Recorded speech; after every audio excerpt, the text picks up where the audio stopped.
அன்பிற்கினியவர்களே, இயேசுவின் அருளும் அன்னை மரியின் அன்பும் உங்கள் அனைவரோடும் இருக்க மகிழ்வுடன் வாழ்த்துகிறேன். திரு அவையின் 21ஆம் பொதுக்காலம் புதன்கிழமை வாசகங்கள் இன்று நமக்கு தியானிக்க அளிக்கப்பட்டுள்ளன. உழைத்து வாழ வேண்டும், பிறர் உழைப்பில் வாழக்கூடாது என்பது அனைவருக்கும் தெரிந்த நீதி. அடுத்தவர் வாழ நாம் உழைப்பது அதைவிட மேலானது. உழைப்பிற்கு முக்கியத்துவம் கொடுக்க வேண்டும். இன்றைய முதல் வாசகத்தில் காண்பது போல திருத்தூதர்கள் நற்செய்தியை கொண்டு வந்தபோது யாருக்கும் சுமையாய் இருக்கவில்லை.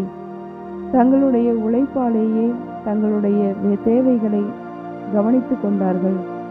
எனவே திருத்தூதர்களுடைய வாழ்வை பின்பற்றுவதும் நற்செய்தியை பின்பற்றுவதே என்ற மனநிலையை கொள்வோம். முறைமையற்ற வாழ்வை வாழ்பவர்கள் மனம் திரும்ப வேண்டும். நற்செய்தியை பின்பற்றி வாழ வேண்டும் என்ற இயக்கம் இப்பகுதியில் தெளிவாக வெளிப்படுத்தப்பட்டுள்ளது. ஆனால் இன்றைய காலச்சூழலில் உழைப்பில் தர்மம் இல்லாத சூழ்நிலை உலவுகிறது.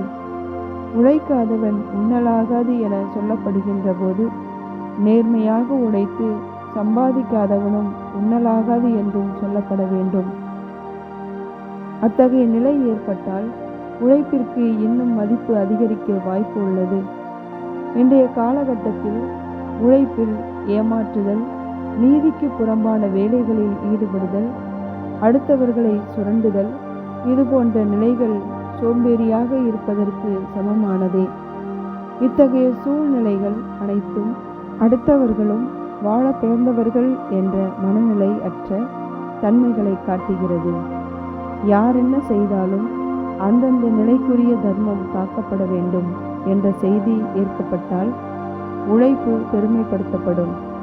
அனைவருடைய கருத்துக்களும் ஏற்றுக்கொள்ளப்படும். அனைவரும் வாழ வழி பிறக்கும்.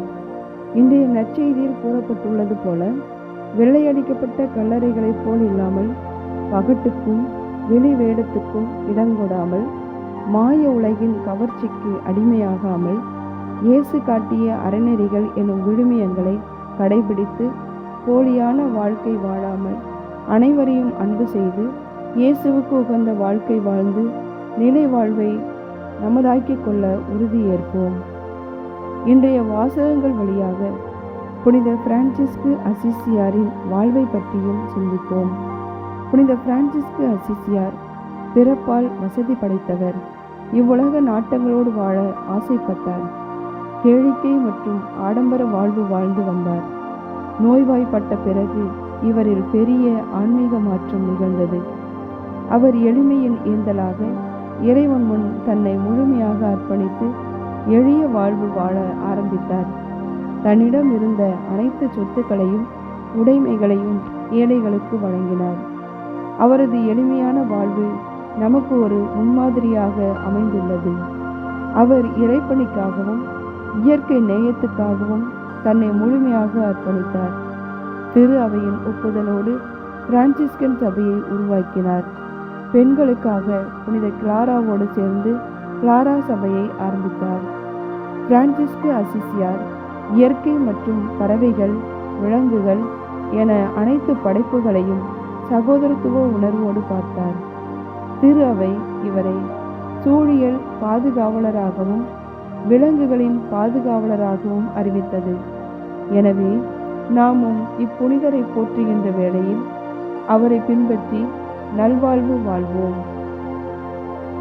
இன்றும் கூட பல மனிதர்கள் தங்கள் வாழ்வின் நிறைவை பல்வேறு இடங்களில் தேடுகின்றனர்.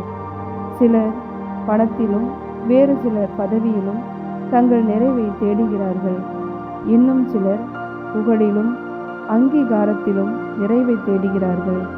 ஆனால் இவை ஒரு மனிதரது வாழ்வில் நிறைவை கொடுத்துவிட முடியாது என்பதை வரலாற்று நிகழ்வுகள் ஆணித்தரமாக நமக்கு எடுத்துரைக்கின்றன. இறைவனில் மட்டுமே நாம் நிறைவை அனுபவிக்க முடியும் என்பதே உண்மையாகும். எனவே இவ்விறை வார்த்தைகளை தியானிக்கும் நாமும் இப்புனிதரை போல உழைப்பின் மேன்மையை உணர்ந்து இயற்கை பேணி காத்து போலித்தனமற்ற எளிய வாழ்வின் மூலம் இறைவனின் நிறைவை காண்போம். இறை சாட்சிகளாக மாறுவோம்.